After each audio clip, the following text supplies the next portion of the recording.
What is going on, everybody? ZyoniK here, and in today's video we are diving back into the Great League as it is now a part of the rotation. And today's team, my gosh, it was spicy, surprising if I'm being fully honest. Magnezone, I got it to work, and very fun, obviously, to use. Now, this team was not made by me. It was made by a member of the community who actually won the Play Pokemon tournament in Barcelona, and that is going to be Zvylos, as we will see from the graphic that I have appearing on screen for you from Go Stadium. A lot of really cool teams here, and I got a video coming out probably tomorrow talking about all the different teams.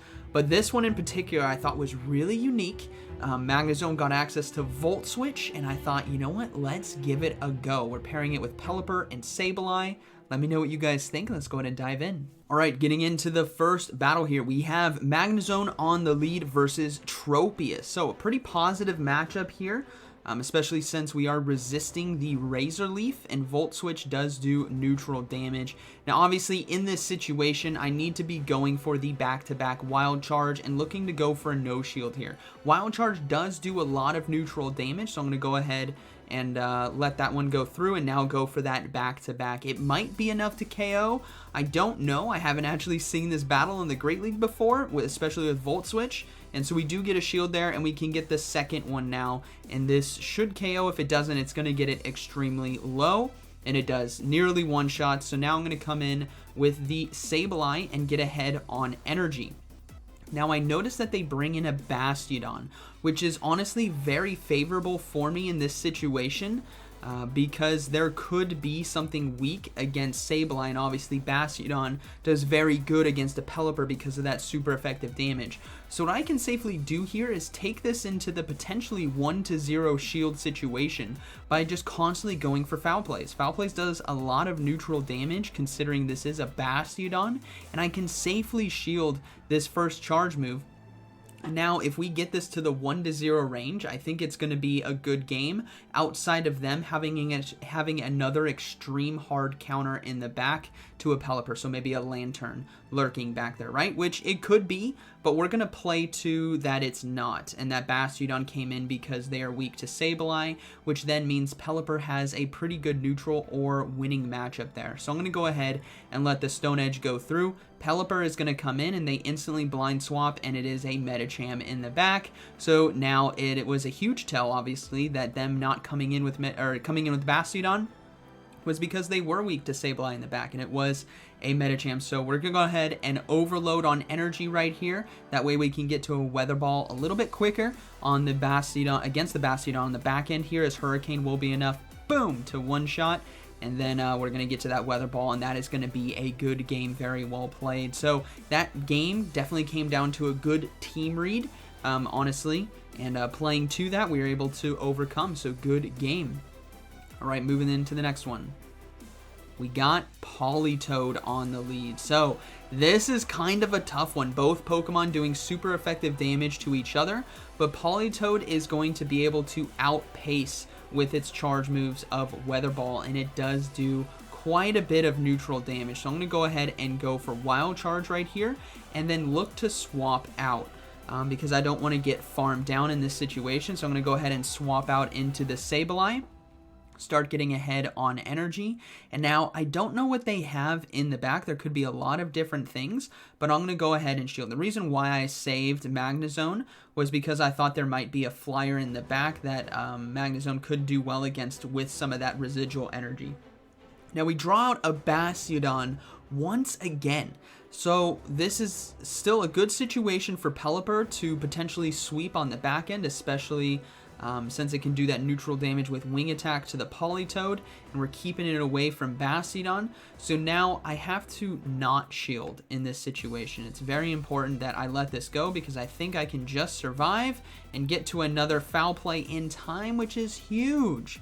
Sableye coming through clutch right here. It is best buddy. It is XL'd out of its mind. It's like my best XL Pokemon that I have, and I am able to get to a Wild Charge here against the Bastiodon to take it out. Now, we're going to have to swap into Pelipper right away because I know that Politoed is likely coming back in, but it's actually going to be in a Azumarill in the back. So this game is going to get very, very dicey very quickly. as I will decide to no shield right here. It is going to be Ice Beam.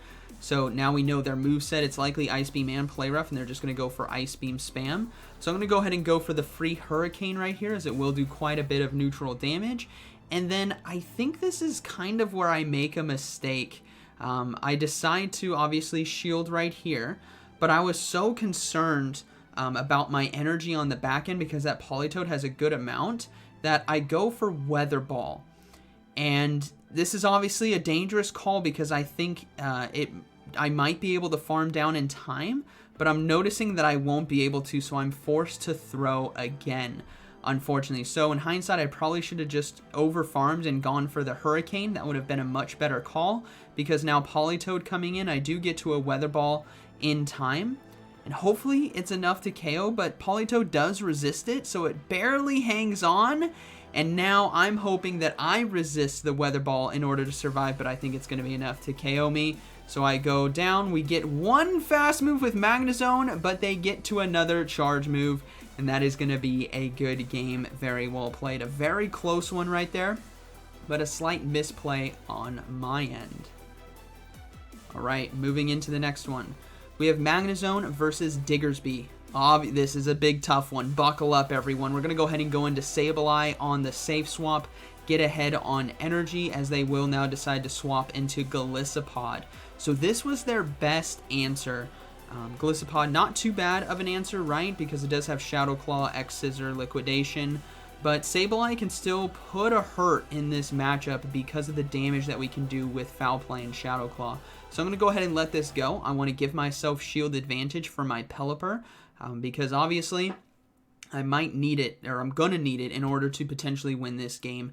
As we do go for another Foul Play, they let it go through, and now they're going to be forced to throw right here. They can't try to go to the farm down because I will win switch. So I'm going to go ahead and let this go.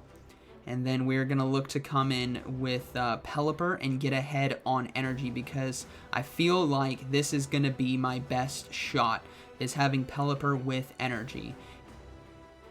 They have a Frostlass in the back. So Pelipper with energy is the clear play right here, because I do have a 2-to-1 shield advantage. And with Diggersby as well, we can do super effective damage with Weather Ball. So now my hope is that I can potentially catch a charge move on the Magnezone. That would be absolutely huge for me if I can do that. And I don't get it. This is going to be CMP tie, so I will give up a shield here. Now I am concerned about a Hyper Beam on Diggersby, which is why you guys are going to see me look to swap to Magnezone to draw it back out, because obviously it's going to have Scorching Sands or Earthquake, one of the two. I'm guessing it's going to be Scorching Sands, so we will go down. Boom, down we go. But now Pelipper coming in, I don't think they have Hyper Beam. I think they have Fire Punch and Scorching Sands, which means Pelipper right here has a potential to win this game. Remember, we got the 1-0 shields. The hardest hitting move left in the game, if I'm reading this correctly, is going to be Avalanche on Frostlass, as they do get to another charge move. So we got to play this very close to the edge. We're going to no shield, and it is a Fire Punch, which means we can let that go. We now have the back-to-back Weather Ball with a 1-0 shield advantage. So this is going to be taking out the Diggersby, and then we have the Weather Ball ready to go for the Frostlass, and that is going to be a good game, very well played. So a big dance and a big risk there on going all shields to Pelipper, but it worked out. Good game. All right, moving into the next one. We have Magnezone versus Altaria here on the lead. So pretty positive lead, actually, because we are resisting everything on their side, and we're doing a lot of damage with Volt Switch and obviously Wild Charge. Now, just like the Tropius matchup, I'm not going to throw Wild Charge until they throw their first charge move, and they decide to actually go for a Dragon Pulse here to try to do as much damage as possible, because Sky Attack is basically, it's massively resisted because of the Steel and Electric typing.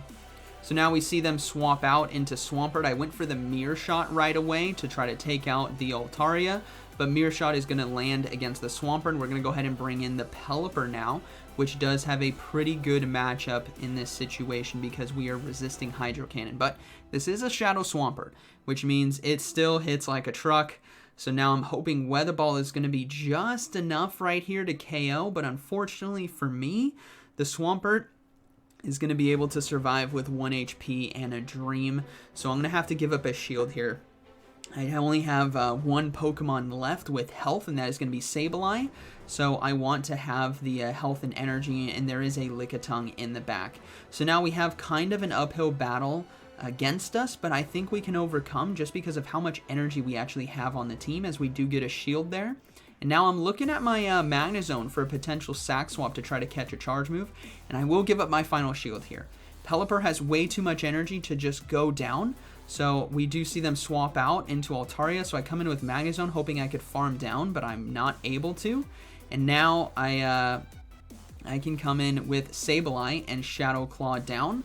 And now remember, my Pelipper has a Hurricane, so what we're going to look to do here is foul play spam, because we should be able to get to 2 or 3 in this matchup, depending on if they can get to 2 Power Whips in time, or the Power Whip Body Slam lick farm down, which I don't think they're going to be able to do. So they go for a Power Whip here, which does do a lot of neutral damage, but now I should be able to get to another foul play, and I build up to the return as well, because this potentially gets their final shield, and we do get it, and now they're forced to throw because I would get to another foul play.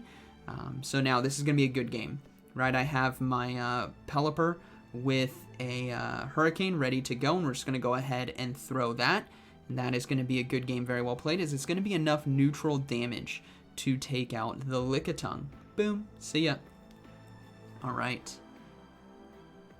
Moving into the next battle, we got Magnezone versus Pelipper. Very, very positive lead for me, obviously. This is huge. Now, they do swap into Medicham, so I'm going to go ahead and bring in the Sableye. And this is already looking like a very, very dominant game for me. Now, it's never over till it's over, but right now we're sitting pretty good, as I'm going to go ahead and let the Ice Punch go through. I'm going to look to overload on energy and go for a foul play, and then hope that I can farm down in time, but Medichams usually get to the second Ice Punch anyways before they get fully farmed down. So Pelipper will get a good amount of energy by farming down my Sableye, but I'm not too concerned because I can fire back a foul play right here. I don't think I could get to the return in time, but foul play is going to do enough chip damage where a Volt Switch Magnezone is just going to come in and shred it, and they only get about 3 or 4 fast moves, so they might have Weather Ball right now. We're going to come in with the Magnezone and look to Volt Switch down, and they decide to stay in, but now they swap, and it's going to be a Steelix in the back. So I decide to go for Wild Charge here. I don't know what is going to do more damage, Wild Charge or Mirror Shot. Both are resisted. I feel like Wild Charge does just slightly more. And now this is a very tough situation because Steelix can kind of core break this team, right? So we're going to go ahead and just go for Weather Balls, as it is super effective damage. And we're going to try to just delay the switch clock, because if I go back into my Magnezone, I can clear the debuffs on my Pelipper to potentially win this game. So we're going to go ahead and just double shield right here, stop all these breaking swipes, and this is where Steelix gets very scary, is the damage and the debuffs that it does apply here. So we're going to go ahead and go for another Weather Ball, and again, I'm looking at my switch clock, hoping that I can get to the Magnezone in time. So I do get to the Weather Ball, and this does do super effective damage, but let's see how much it's actually going to do, and if I can swap back out, and I can't. So this is going to be CMP tie here, unfortunately. So now I have, if I don't go down, I have to swap into Magnezone and get ahead on energy. And now I'm just trying to load up as much as possible before they get to an Earthquake. And they make a beautiful swap into Pelipper on the Wild Charge right here. So boom, down it goes. They come back in, and I'm trying to get to this Wild Charge in time, but I should have just gone for the Mirror Shot. I don't know what I was doing, because now Earthquake takes me out. And now Wing Attack, can we get to it in time? We get the Weather Ball? Nope, I go down. And I was, oh man, I was so frustrated because I had that Weather Ball. But in hindsight, I should have thrown the Mirror Shot, and the Wing Attacks might have been able to take them out. So good game. All right, moving to the next one. We have Shadow Golbat here on the lead very positive lead for us. They do swap out into Bastiodon, so I don't have an extreme hard answer right away, but Bastiodon is not a ground type. It is a rock steel, which means it still takes neutral damage from Wild Charge, so I will be able to land quite a bit of damage right there and safely swap into Sableye in order to Shadow Claw down. We get a shield against the Bastiodon. We swap as well here to catch the charge move, and this is going to be Flamethrower, which actually does less damage than the Stone Edge because it's not stab. So a beautiful swap in right there, as we can get to Foul Play now to get the Bastiodon low enough in order to farm down with Shadow Claw and have quite a bit of energy on the back end. I will give up a shield here against this Stone Edge to maintain switch advantage, so that Magnezone can align to the Shadow Golbat. And it's the fact that they safe swapped a Bastiodon really surprised me, because we got to see what they have in the back. But I'm going to go ahead and go for Foul Play right here, as it does get the final shield of this game. And we might be able to get to another one in time, but they decide to throw the Poison Fang, which is fine by me. It's going to be wasting their energy, basically, as Magnezone can easily come in. We do see a swap out into Trevenant, so I'm going to go ahead and swap into Pelipper now. And this is going to be a good game. I can let the Seed Bomb go through. It's not going to be enough to KO, but it does do quite a bit of neutral damage. And then I can safely go for a Hurricane right here to take them out, as Trevenant does have 0 shields remaining. And it's going to do super effective damage, obviously. Boom! Down it goes. And then in comes Golbat, and we will be able to get to a Weather Ball in time. So that is going to be a good game, very well played, as Weather Ball will do basically enough neutral damage to take them out as we simultaneously KO, but I still have Magnezone in the back. Alright, moving to the next one, we got Magnezone versus Haunter. Haven't seen Haunter in a long time. I'm going to go ahead and swap into Sableye to get ahead on energy. I don't know what they could have in the back, but obviously super effective damage with Shadow Claw, and them staying in I think is going to be advantageous for us. And they will now swap out into Swanna. So this is a very spicy team. I decide to go for Return here. I should have just been going for Foul Plays, but I really wanted to even up the shields, because I know with that Water Flying typing that Magnezone could come in and really load up on energy. Now they decide to go for Bubble Beam right here, which doesn't do that much damage, and I can get to a Foul Play in time. Now obviously, had I gone for Foul Plays, I might be able to get to 3 in this mid-game matchup, but they will be able to farm me down. So now I'm going to come in with the Magnezone and farm down as well, but they get to a Bubble Beam, which is fine. Totally fine with this. Remember, there is a Haunter in the back, which we can win with fast moves, and they actually bring in a Toxicroak, so I come in with Pelipper, and this is going to be a good game, because now I can force the final shield of this game with the Weather Ball right here against the Haunter, as they will be giving it up in order to get off another charge move against me. And then I can safely shield this one and then commit to the farm down. That's the cool thing about Haunter, is for how amazing it is to put damage out, it also can get farmed down very easily with neutral damage. And now I should be able to win the race to Hurricane before they get to Sludge Bomb. And that is going to be a good game, very well played, as we end this one off with a boom. Boom! See ya! That is going to be a good one. But this team, again, a lot of fun. Like you guys have seen today, there was wins, there was losses, and we have one more battle. Alright, moving to the last one. I think this is the final one. We got Excadrill on the lead. Very tough one. We're going to go ahead and swap into Sableye, and they're not swapping out. This was very interesting to me that they decided to stay in, because Excadrill is obviously an extremely hard counter to a Magnezone, and they decided to let it go through. And I'm just going to go ahead and shield, right? I'm going to get this Excadrill out of the game. It has a lot of energy. I'm just going to stop that drill run and commit to the farm down, because if they had a hard answer in the back, which it doesn't look like they do, they would have come in with it, right? If they had a Charmer, if they had some type of Fairy type Pokemon, it would have come in right away. And the fact that it didn't made me want to invest that shield, as we do draw out a Skarmory. So this is already looking good. We're even on the shields 1-to-1, which is a situation I want to be in. I have control of this game with switch advantage. I have quite a bit of damage done here against the Skarmory. My Magnezone coming in is going to be heavily resisting any charge move. Coming out from Skarmory, we can just load up on energy, and we still have Pelipper as well in the back for whatever it could potentially be, but we do get the full farm down. And the final Pokemon is going to be a Trevenant. So it makes a lot of sense why they couldn't swap out of the Sableye safe swap, because they just didn't have an answer. Now, that Wild Charge still did 50% of Trevenant's health. That is a lot of damage. That was resisted. That is a lot of damage coming out, as I will shield the Shadow Ball and farm down, and that is going to be a good game. Very well played. That was the final one, I believe, looking at my timestamps here. Very, very fun team to try out. Very unique, right? And we saw opportunities to potentially win when you're hard countered on the lead by seeing those ground-type Pokemon. Steelix was something that was kind of tough to deal with. There was opportunities to potentially win if I played it better, but Steelix is definitely something tough that I will let you guys know about. But overall, very satisfied with this unique and spicy team. Very fun. I would have never thought to try Magnezone in the Great League. It's more of a Specialty Cup, Ultra League, Master League, Premier Cup kind of Pokemon. But in the Great League, actually did pretty well. Did a lot of damage. You just have to obviously watch out for those heavily resisted Pokemon like the ground type. So Diggersby, not Steelix. Yes, Steelix. I was thinking Registeel. But you guys get what I mean. Overall, very fun team. So I hope you guys enjoyed today's video. And like always, thank you for watching. I'll see you in the next one.